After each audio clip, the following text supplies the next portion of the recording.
Welcome all of you on the platform of Megagate. तो आज जो हम लोग टॉपिक डिस्कशन करने वाले हैं वो हमारी गेट, एएससी और कुछ आईएएस के जो प्रीवियस ईयर क्वेश्चन है उसको हम लोग डील करने वाले हैं। लेकिन उसको डील करने से पहले हम लोग एक छोटी सी रिकैप लेंगे। तो लास्ट लेक्चर में जो हम लोगों ने डील किया था वो मोस्टली लेक्चर जो बेस्ड थे कैपिलरी राइज के ऊपर बेस्ड थे। तो हम लोगों ने देखा था कि ट्यूब के केस में कैपिलरी राइज का क्या रूल होगा, अगर पैरेलल प्लेट डिप कर रहे हैं, इंसर्ट कर रहे हैं तो उस केस में कैपिलरी राइज का क्या रिलेशन आएगा। इन सब चीजों को हम लोगों ने लास्ट लेक्चर में डील किया था और उसके जो रिलेशंस है, रिलेशन का जो डिपेंडेंसी है, इन सब फैक्टर को हम लोगों ने डील किया था। तो जो भी लेक्चर अभी हम लोगों ने एफएम के अंदर पढ़े हैं, अब उस थ्योरी से रिलेटेड जो भी क्वेश्चन आ चुके हैं गेट के अंदर या ईएससी के अंदर, आज हम लोग उसको डील करने वाले हैं। तो चलो आज के लेक्चर शुरू करते हैं।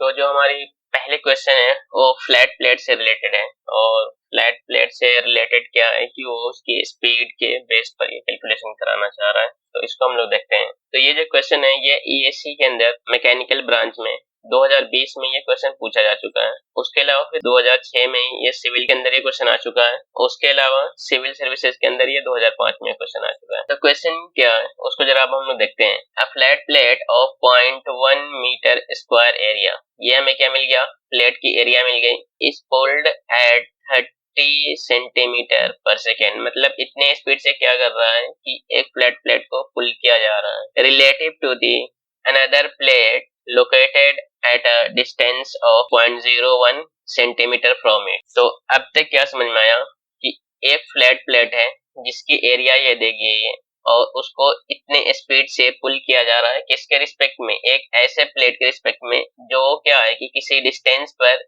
वो फिक्स्ड है और वो डिस्टेंस कितनी है 0.01 सेंटीमीटर। अब जो दूसरी प्लेट है ना ये फिक्स्ड है, ये फिक्स्ड है मतलब क्या है कि जो दूसरी प्लेट है उसकी स्पीड क्या हमें कंसीडर करनी पड़ेगी, 0। The viscosity of the fluid is 10 to the power -3 newton second per metre square, then find the power required to maintain the velocity. अब ये बोल रहा है कि हमें कितनी पावर की रिक्वायरमेंट होगी इस प्लेट की स्पीड को मेंटेन करने के लिए। मतलब जितनी स्पीड से मैं इसको खींच रहा हूँ ना 30 सेंटीमीटर पर सेकेंड, तो सेम अगर मैं यही स्पीड मेंटेन करके रखूं तो हमें कितना पावर अप्लाई करना पड़ेगा या कितने पावर की रिक्वायरमेंट होगी, इसको हमें कैलकुलेशन करना है। तो ये चार ऑप्शन दिए गए, चारों में से कोई एक होगा। तो जब कैलकुलेशन कर रहे हैं तो हमने क्या किया, इस वाले प्लेट को फिक्स कर रखा है और इस वाले प्लेट को क्या है कि यहाँ पर मूविंग है, मतलब इसकी कुछ ना कुछ स्पीड होगी और स्पीड कितनी है जो क्वेश्चन में दिया गया है। क्लियर हुई बात है। और इन दोनों के बीच का ये जो गैप है ये भी क्वेश्चन में मेंशन है, जो दिया गया है 0.01 सेंटीमीटर। अगर मैं इसको मीटर में कन्वर्ट करूं तो ये हमें क्या मिल जाएगा, 10 to the power -4 मीटर। अब पावर का फॉर्मूला जो हम लोगों ने पढ़ा था क्या कि फोर्स इंटू वेलोसिटी, ये हमारी बेसिक रूल्स है, ये हम लोगों ने पढ़ रखा है और ये 11-12 में भी ये फॉर्मूला पढ़ाया था कि पावर जो होता है product of force into velocity होता है। तो यहाँ पर वेलोसिटी को मैंने v से रिप्रेजेंट किया और डिस्टेंस बिटवीन टू प्लेट इसको y से और डायनेमिक विस्कोसिटी म्यू से होता है। मोस्टली बुक में ये रिप्रेजेंटेशन है और एरिया को a से दिखाया। अब हमने क्या किया कि इन सारी वैल्यू को इसके अंदर पुट किया, लेकिन यहाँ पर देखो कि ये कुछ एक्स्ट्रा फैक्टर आ गया। ये कहां से आया, ये हम लोग न्यूटन्स लॉ ऑफ विस्कोसिटी पढ़े हैं। तो वहां पर जब भी हम लोग फ्लूइड के साथ प्लेट की रिलेशन करेंगे, जब भी हम लोग फ्लूइड के साथ फोर्स की डीलिंग करेंगे ना, मोस्ट ऑफ द केसेस में क्या होगा कि हमें न्यूटन्स लॉ ऑफ विस्कोसिटी को लाना ही पड़ेगा। तो इसलिए हमने क्या किया कि यहाँ पर फोर्स की value Newton's law of viscosity की हेल्प से हमने इस फॉर्मूला को यहाँ पर पुट किया और उसकी वैल्यू क्या होती है, mu AV by y into velocity. Clear हुई चीजें। अब जब हम लोग इसमें सारे वैल्यू को पुट कर रहे हैं, डेटा को पुट कर रहे हैं, तो पुट करने के बाद हमें जो वैल्यू आ रही है ओवरऑल 0.09 वाट आ रही है।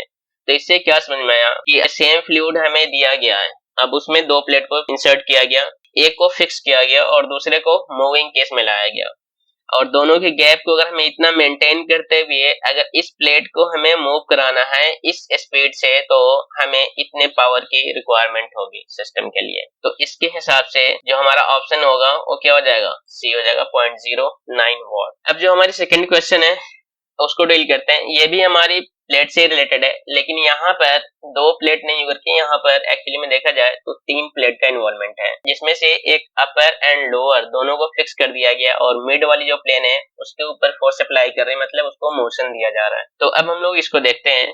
इन the flow condition shown in the figure, मतलब इस वाले फिगर की बात कर रहा हूँ, ये फिगर क्वेश्चन में दिया गया, ये मैंने अपने कैलकुलेशन के लिए बनाया। Determine the velocity of the central plate, मतलब जो सेंट्रल प्लेट है हमें उसकी क्या निकालनी है, वेलोसिटी निकालनी है, मींस इस वाले प्लेट की, जिसकी एरिया क्या दी गई है 5 metre square, will move the force applied on the plate is 150 newton. अब ये बोला गया है कि ये जो सेंट्रल प्लेट है इसके ऊपर फोर्स भी अप्लाई किया गया और उसकी जो वैल्यू है वो कितना 150 न्यूटन से फोर्स अप्लाई किया गया है। And the viscosity of the two oils are in the ratio of 1:3। मतलब कि यहाँ पर देखो, ये जो प्लेट के अबव है ये भी ऑयल है और इसके बिलो भी ऑयल है, लेकिन दोनों की जो विस्कोसिटी है वो डिफरेंट डिफरेंट है।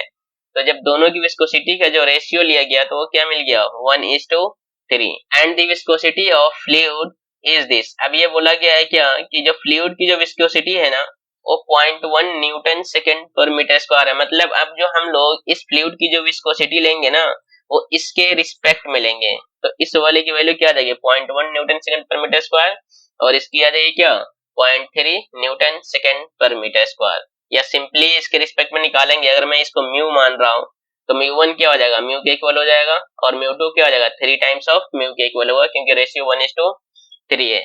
तो यहाँ पर हमें अल्टीमेट हमारा गोल क्या होगा इस क्वेश्चन में, हमारा अल्टीमेट गोल यही है कि इस प्लेट की हमें वेलोसिटी को फाइंड आउट करना है। लेकिन वेलोसिटी को फाइंड आउट करने के लिए हमें जो पैरामीटर चाहिए वो गिवन है या नहीं, इसको जरा देखते हैं। इन दोनों प्लेट के बीच का डिस्टेंस यहाँ पर मेंटेन है, ये गिवन है, विस्कोसिटी भी मेंटेन है, फोर्स भी दे दिया गया है और डायनेमिक विस्कोसिटी भी दिया गया है। इसका मतलब हमें जो जो पैरामीटर चाहिए वो सारे गिवन है, हम लोग वेलोसिटी अब निकाल सकते हैं। लेकिन यहाँ पर कुछ हमें बेसिक प्रिंसिपल समझना पड़ेगा इसकी कैलकुलेशन के लिए। ये प्लेट फिक्स्ड है, ये प्लेट फिक्स्ड है, और इस प्लेट के अपर लेयर और बॉटम लेयर दोनों लेयर क्या है, ये फ्लूइड के कांटेक्ट में इस वाले प्लेट को जब हम आगे की तरफ पुल करेंगे तो ये जो फ्लूइड है और ये नीचे वाली जो फ्लूइड है टॉप एंड बॉटम फ्लूइड, ये तो फ्रिक्शनलेस है नहीं, जब इसके पास विस्कोसिटी है मतलब क्या रिस्ट्रिक्शन लाएगी इसके मूवमेंट में। तो रिस्ट्रिक्शन लाएगी तो रिस्ट्रिक्शन क्या होगा, opposite to the force or same in the direction of the force. तो हमेशा रिस्ट्रिक्शन जो होगा वो ड्यू टू विस्कोसिटी और friction opposite to the applied force के होता है। तो हमने यहाँ पर फोर्स F इस डायरेक्शन में अप्लाई किया तो विस्कोसिटी की वजह से जो फोर्स अप्लाई होगा वो क्या होगा इस डायरेक्शन में होगा और इधर भी इस डायरेक्शन में होगा। मतलब इस प्लेट पर इसके अपर और बॉटम दोनों लेयर पर हमें क्या लेना पड़ेगा, विस्कस फोर्स को लेना पड़ेगा, और इसकी जो वैल्यू होगी इन दोनों की अपर प्लस लोअर वो किसके बराबर होगी, जितना फोर्स अप्लाई किया गया है प्लेट को पुल करने में या उसको मोशन देने में वो उसके बराबर होगी। अब यहाँ पर डाउट आ रही होगी कि हमने इसके थिकनेस को कंसीडर क्यों नहीं किया। क्वेश्चन में थिकनेस नहीं मेंशन है, मतलब हमें मानना है कि प्लेट की थिकनेस क्या होगी, नेग्लिजिबल होगी। तो हमने क्या किया, यहाँ पर वही किया, applied force equal to viscous force on the top surface plus bottom surface. अब यहाँ पर टॉप सरफेस के लिए mu A V by y1 plus mu two A V by y2। अब यहाँ पर डाउट ये आ रही हो कि दोनों ही केस में एरिया भी सेम लिया गया, वेलोसिटी भी सेम लिया गया, ऐसा क्यों, जबकि म्यू1 म्यू2 y1 y2 डिफरेंट है। ये जो प्लेट है अपर सरफेस और बॉटम सरफेस दोनों क्या है, एक दूसरे के पैरेलल है और इक्वल होगा। तो इन यानी अपर सरफेस जितना एरिया होगा उतना ही क्या होगा इसका बॉटम सरफेस का भी तो एरिया होगा, और जिस भी स्पीड से प्लेट मूव करेगी इसके अपर सरफेस और लोअर सरफेस की स्पीड क्या होगी, सेम ही रहेगी। इसलिए यहाँ पर क्या हुआ, एरिया एंड वेलोसिटी दोनों ही में सेम रहेगा। तो अब हमने क्या किया, यहाँ से इन सब की वैल्यू को पुट किया, अप्लाइड फोर्स की वैल्यू को यहाँ पर पुट कर दिया, और ये सारे पैरामीटर यहाँ पर सेम रखे। लेकिन यहाँ पर y1 y2 दोनों सेम है। जब इसकी हम लोग कैलकुलेशन करेंगे, जैसे यहाँ पर एरिया इंटू वेलोसिटी क्या है, कॉमन है, कॉमन ले लिया, y1 भी कॉमन है, y1 y2 इक्वल है, ये भी कॉमन है। तो हमें क्या मिल गया, यहाँ पर म्यू1 प्लस म्यू2 बच जाएगा। तो म्यू1 प्लस म्यू2 मतलब 0.1 प्लस 0.3 को ऐड करेंगे तो हमें क्या मिलेगा, हमें मिल जाएगा क्या 0.4। तो अब हम क्या करेंगे कि जब इसको इधर शिफ्टिंग कर रहे हैं, इधर भेजेंगे, तो 150 इंटू वाई हमारे पास कितना है 5 mm है, और इसको हमने मीटर में कन्वर्ट करने के लिए 10⁻³ से मल्टीप्लाई किया, डिवाइडेड बाय में what, area into viscosity. Sum of viscosity हमारे पास 0.4 आया है और एरिया हमारे पास 5 यूनिट दे रखा है। तो जब हम इसकी वैल्यू को और सिंप्लीफाई कर रहे हैं तो हमें मिल गया 1.5/4, और इसको और अगर हम लोग सिंप्लीफाई कर रहे हैं तो डिवाइड होने के बाद हमें क्या मिल जाएगा 0.375 मीटर पर सेकेंड। मतलब क्या समझ में आया कि अगर हमें दो प्लेट के बीच में एक हमें थर्ड वन प्लेट को इंसर्ट करना है जिसमें से टॉप और बॉटम प्लेट को फिक्स कर देना है, और जो मिड प्लेट के अबव और बिलो जो फ्लूइड है अगर उसको विस्कोसिटी 0.1 और 0.3 है और उसके ऊपर 150 न्यूटन का फोर्स अप्लाई किया जा रहा है, तो वो जो प्लेट है वो कितनी स्पीड से मूव करेगी, वो 0.375 मीटर पर सेकेंड स्पीड से मूव करेगी। इससे हमें ये समझ में आएगा इस क्वेश्चन से।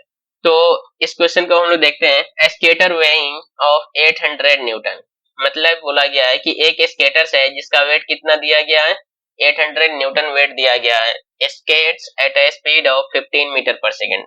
और जो स्केटर है वो कितनी स्पीड से मूव कर रहा है, 15 मीटर पर सेकेंड से मूव कर रहा है on ice eight 0 degree Celsius, मतलब एक आइस पे ये स्केटिंग कर रहा हो और जिसकी टेम्परेचर क्या है 0 डिग्री सेल्सियस पर मेंटेन है। The average skating area supporting him is 10 centimetre square, मतलब यहाँ पर समझ में आ जाओ कि जब भी वो स्केट कर रहा है तो उसके जो सरफेस के कांटेक्ट में एरिया का जो कांटेक्ट हो रहा है वो 10 सेंटीमीटर स्क्वायर हो रहा है। मतलब हमें क्या मिल रहा है कि क्रॉस सेक्शनल एरिया मिल गया।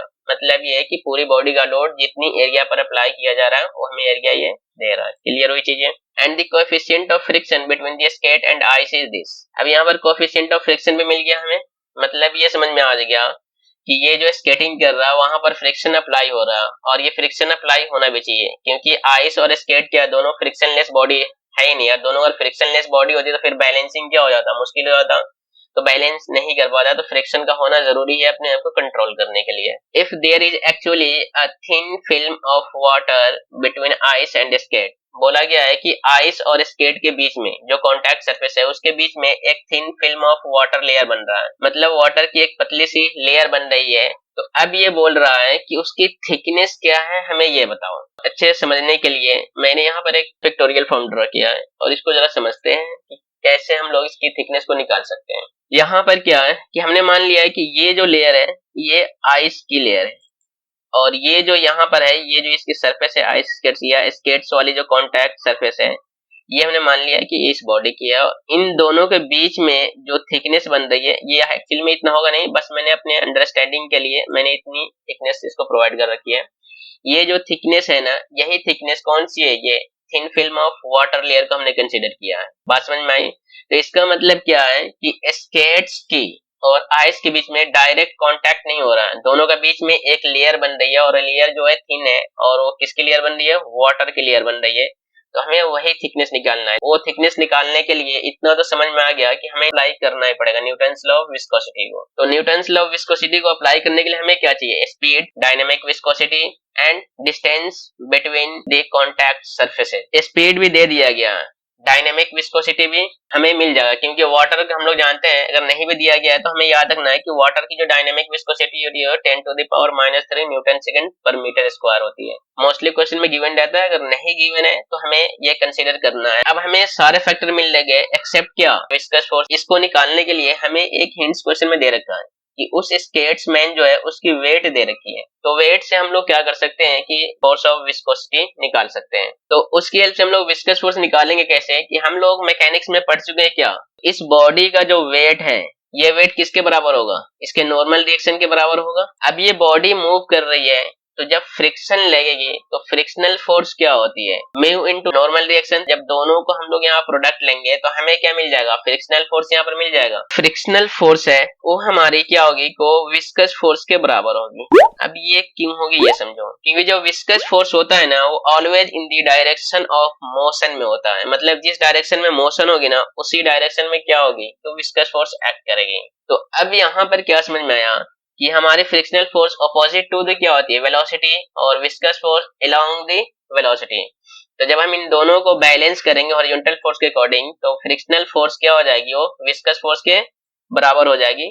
तो हमें क्या मिल गया, विस्कस फोर्स भी मिल गया। तो अब हमारे लिए बहुत सिंपल हो गया क्वेश्चन को कैलकुलेशन करने के लिए। तो अब हमने क्या किया, सारी वैल्यू को यहाँ पर पुट किया, म्यू की वैल्यू दे रखी है, एरिया भी हमें मिल गया, कॉन्टैक्ट एरिया, वेलोसिटी भी गिवन है, हमें ये निकालना है और विस्कस फोर्स भी गिवन है। तो जब हम इसको सिंप्लीफाई करेंगे तो हमारी जो y की वैल्यू आ गई, मतलब थिकनेस ऑफ वाटर फिल्म जो है उसकी हमें थिकनेस मिलेगी 0.94 इंटू 10⁻⁻6 मीटर और 94 इंटू 10⁻⁻6 सेंटीमीटर। अब हमारी जो अगली क्वेश्चन है ये भी प्लेट से रिलेटेड है। तो यहाँ पर कुछ वर्ड आएगा जैसे लेमिनार फ्लो, इसको अभी हम लोग एफएम में आगे पढ़ेंगे, तो इन सब को अभी थोड़ा डाइजेस्ट करना कि ये लेमिनार फ्लो है क्या चीज। लेकिन यहाँ पर मैं बेसिक इंट्रो दे दूंगा उसकी प्रोफाइल को लेकर के। तो यहाँ पर क्वेश्चन जो बोला गया है, the velocity profile for laminar flow between two parallel plates is given by this, कि ये जो फ्लो हो रहा है फ्लूइड लेमिनार फ्लो हो रही है, अब उसकी जो प्रोफाइल की जो यहाँ पर इक्वेशन दे रखा है वो यहाँ पर ये है u equal to 0.1 into 1 minus 1 4 times 0 y square, मतलब ये वेलोसिटी प्रोफाइल इसकी दे दी गई है। Then the shear stress on the plate will be, जब फ्लूइड यहाँ पर दो प्लेट के बीच में मूव कर रहा है और वो लेमिनार फ्लो और इसकी वेलोसिटी प्रोफाइल भी ये दिया गया है, तो इस कंडीशन को या इस प्रॉपर्टी को फॉलो करते हुए ये जो फ्लूइड है ये प्लेट के ऊपर कितना शियर स्ट्रेस अप्लाई कर रही है ये पूछना चाह रहा है। और यहाँ पर विस्कोसिटी ऑफ वाटर क्वेश्चन में दिया गया, जबकि लास्ट क्वेश्चन में नहीं गिवन था। अब जरा हम लोग इसको देखते हैं, यहाँ पर u जो है ये वेलोसिटी को रिप्रेजेंट कर रहा है। अब यहाँ पर क्वेश्चन ये आना चाहिए कि मैंने ये वेलोसिटी प्रोफाइल इसकी पैराबोलिक क्यों बना दिया, क्योंकि यहाँ पर इसकी वेलोसिटी एक्सप्रेशन या इक्वेशन जो दे रखी है यहाँ पर ये क्या है, वेरिएबल की पावर 2 है, तो ये क्या रिप्रेजेंट करे, पैराबोलिक नेचर को शो करेगी, इसलिए इसकी वेलोसिटी प्रोफाइल क्या हो गई, पैराबोलिक हो गई। और अभी हम लोग देखेंगे मैक्सिमम केस में जब हम लोग लेमिनार फ्लो पढ़ेंगे ना, तो फ्लूइड की जो प्रोफाइल होती है वेलोसिटी प्रोफाइल वो पैराबोलिक ही आएगी। जब हम लोग इसकी इन डेप्थ स्टडी करेंगे वहां पर देखने को मिलेगा। और ये म्यू की वैल्यू भी गिवन है कि हमें अगर शियर फोर्स निकालना है तो शियर फोर्स निकालने के लिए क्या करेंगे, हमें वेलोसिटी ग्रेडियंट चाहिए, तभी तो हम निकाल सकते हैं। विस्कोसिटी गिवन है तो वेलोसिटी ग्रेडियंट चाहिए, तो हमें वेलोसिटी प्रोफाइल गिवन है और हमें वेलोसिटी ग्रेडियंट चाहिए। मतलब क्या है कि वेलोसिटी को हम लोग क्या करेंगे, डिफरेंशिएट करेंगे विद रिस्पेक्ट टू y। अब ये y क्या है, डिस्टेंस बिटवीन दी प्लेट, उसके रिस्पेक्ट में डिफरेंशिएट कर रहे हैं, क्योंकि वेलोसिटी प्रोफाइल जो है ये y के अलोंग ही क्या हो रही है, चेंज हो रही है। जैसे यहाँ पर 0 है, फिर यहाँ पर क्या हो रहा है, स्पीड बढ़ रही है, और आगे मूव कर रहे थे स्पीड बढ़ रही है। इसी तरह जब सेंटर में आ रहे थे स्पीड क्या हो जा रही है, मैक्सिमम हो जा रही है। फिर उसके ऊपर जब हम मूव कर रहे हैं तो वेलोसिटी क्या हो रही है, डिक्रीज होते जा रही है। एंड अगेन जब यहाँ पर टॉप लेयर पर जब पहुंच रहे हैं तो यहाँ पर हमें क्या मिल जा रही है कि जो वेलोसिटी है वो क्या हो जाएगी, जीरो देखने को मिल रही है। तो इसलिए हमने जब वेलोसिटी को किससे डिफरेंशिएट किया, वेरिएबल फैक्टर, और वेरिएबल फैक्टर हमारी क्या है, y है। यहाँ पर देखो जब डिफरेंशिएट कर रहे हैं तो हमारे पास वैल्यू जो यहाँ पर आ रही है निगेटिव में आ रही है। तो ये निगेटिव साइन क्या रिप्रेजेंट कर रही है, ये हमें दिखाती है कि तो जैसे जैसे हम लोग ऊपर की तरफ आगे मूव कर रहे हैं तो वेलोसिटी ग्रेडियंट मतलब du ओवर में dy इसकी वैल्यू कम हो रही है। तो फाइनल माइनस इनिशियल वैल्यू करेंगे तो डिफरेंस क्या आएगी, निगेटिव वैल्यू आएगी ना। लेकिन यहाँ पर एक और नोट पॉइंट हमें याद रखना है। अब ये नोट पॉइंट को जरा गौर से समझना, नहीं तो बहुत कंफ्यूजन है, क्योंकि अभी एक और क्वेश्चन मैं करूंगा वहां पर इस एक्सिस का इतना इंपॉर्टेंट रोल है कि तुम कंफ्यूज हो जाओगे वहां पर। अब ये क्या, ये समझते हैं। यहाँ पर जो ये एक्सिस दिया गया है ना, इसका मतलब ये है कि हमें जो y की वैल्यू जो मेजर करनी है या लेनी है इस एक्सिस के अलोंग ही लेनी है। तो हमारी एक्सिस जो यहाँ पर लिया गया है वो सेंटर ऑफ द प्लेट के अलोंग लिया गया है। तो मतलब y की जो हम लोग डिस्टेंस मेजर करेंगे ना, ये प्लेट के सेंटर से ही मेजर करेंगे प्लेट की। तो इसका मतलब ये है कि अगर ये टोटल डिस्टेंस कितना है 2 सेंटीमीटर है, तो अगर हम लोग सेंटर से मेजर करेंगे तो ये वाली वैल्यू कितनी आ जाएगी, ये वाली वैल्यू 1 सेंटीमीटर आ जाएगी। अगर यही हमारी एक्सिस यहाँ से दी होती बॉटम वाले प्लेट के रिस्पेक्ट में तो हमारी y की वैल्यू 2 ही लेते, लेकिन यहाँ पर एक्सिस हमें सेंटर में प्रोवाइड किया गया, इसलिए हमें y की वैल्यू सेंटर से मेजर करनी है। तो सेंटर से तुम टॉप प्लेट पर भी मूव करोगे या बॉटम प्लेट पर भी मूव करोगे, वैल्यू हमें सेम ही मिलेगी, इसलिए हमें 1 सेंटीमीटर वैल्यू लेनी है। तो उसी को यहाँ पर लैंग्वेज मेंशन किया, if axis is given in the figure then we take the value of y from the origin of the axis not the distance between the plate. इसलिए हम यहाँ पर y की वैल्यू क्या ले ली, 1 सेंटीमीटर इक्वल टू 0.1 मीटर। अब इन सारी वैल्यू की जब हम लोग इसमें पुटिंग कर रहे हैं तो हमें जो शियर स्ट्रेस मिल गया 0.02 न्यूटन पर मीटर स्क्वायर। तो इसके अकॉर्डिंग ये आंसर बी हो जाएगी। अब हम लोग 5th नंबर क्वेश्चन में मूव कर रहे हैं। ये क्वेश्चन एक्चुअली थोड़ा बहुत मैकेनिक्स से कनेक्टेड है, क्योंकि अगर मैकेनिक्स का अगर बेसिक कॉन्सेप्ट नहीं है तो फिर इस क्वेश्चन को सॉल्व करना मुश्किल हो जाएगा। तो हम लोग यहाँ पर जो क्वेश्चन सॉल्व करेंगे मैकेनिक्स की थोड़ी बहुत बेसिक हेल्प लेते हुए इस क्वेश्चन की एक्सप्रेशन को निकालेंगे। Find the expression for the velocity of block M, मतलब हमें ये जो ब्लॉक दिया गया है कैपिटल एम वाली, इसकी हमें एक्सप्रेशन निकालनी है। अब ये निकालेंगे कैसे, इसको जरा समझते हैं। देखो यहाँ पर ये जो क्वेश्चन दिया गया है कि ये ब्लॉक एम है, क्यों हमने कैपिटल एम से दिखा रखा है, ये किसी स्ट्रिंग से कनेक्टेड है और ये पुल्ली के थ्रू होते हुए पास कर रही है, और इसके दूसरे साइड जो एंड पॉइंट है वहां पर भी एक बॉडी क्या अटैच्ड है, उसकी मास स्मॉल एम है। अब हमें क्या करना है कि ये जो ब्लॉक एम है ना बड़ा वाला, ये किसी फ्लूइड के ऊपर है। ये अगर ये किसी फ्लूइड के ऊपर ये यहाँ पर स्टे हो रही है, मूव कर रही है, इसका मतलब हमें ये समझ में आ गया कि हमें यहाँ पर Newton's law of viscosity apply करेंगे। और ये जो फ्लूइड की जो थिकनेस यहाँ पर दे रखी है ये h से रिप्रेजेंट कर रखा है, और फ्लूइड की जो विस्कोसिटी है यहाँ पर म्यू से रिप्रेजेंट किया गया है। क्लियर हुई चीजें? लेकिन इतने से हमारा काम नहीं चलेगा, तो अब हम लोग क्या करेंगे कि अब यहाँ से हम लोग मैकेनिक्स वाले रूल अप्लाई करेंगे।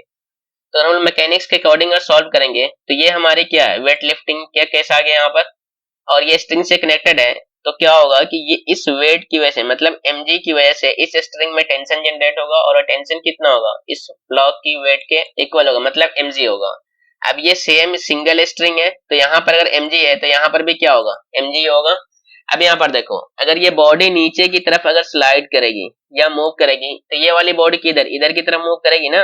तो जब ये इधर की तरफ जा रही है इसका मतलब ये जो यहाँ पर टेंशन अप्लाई हो रहा है ये भी क्या होगा, इस डायरेक्शन में लग रहा है। तो जब ये इस डायरेक्शन में लग रहा है, हमारी वेलोसिटी भी इसी डायरेक्शन में है और हमारी बॉडी का कांटेक्ट फ्लूइड से बन रहा है, इसका मतलब वो फोर्स क्या होगी, हमारी विस्कस फोर्स होगी। तो इसका मतलब ये है कि विस्कस फोर्स क्या होगी, हमारी mg होगी। अब उस mg को लेकर के हम लोग कैलकुलेशन करने वाले हैं कि उसकी स्पीड कितनी होगी या किस स्पीड से मूव करेगी। तो from the Newton's law of viscosity हम लोग क्या जाता है, viscous force equal to mu AV by y, लेकिन यहाँ पर y को किससे रिप्लेस किया गया है, h से रिप्लेस किया गया है। फिर से मैंने यहाँ पर क्या लिखा कि जो हमारी विस्कस फोर्स होती है must be in the direction of speed और वेलोसिटी, वो हमेशा स्पीड और वेलोसिटी के डायरेक्शन में होगी, ये हमें बात याद रखनी है। तो अगेन हमने क्या किया कि यहाँ पर विस्कस फोर्स की वैल्यू पुटिंग किया और हमें जो यहाँ पर स्पीड का एक्सप्रेशन मिल गया क्या, mgh अपन में म्यू है। इसके अकॉर्डिंग हमारी जो ऑप्शन क्या होगी वो डी होगी।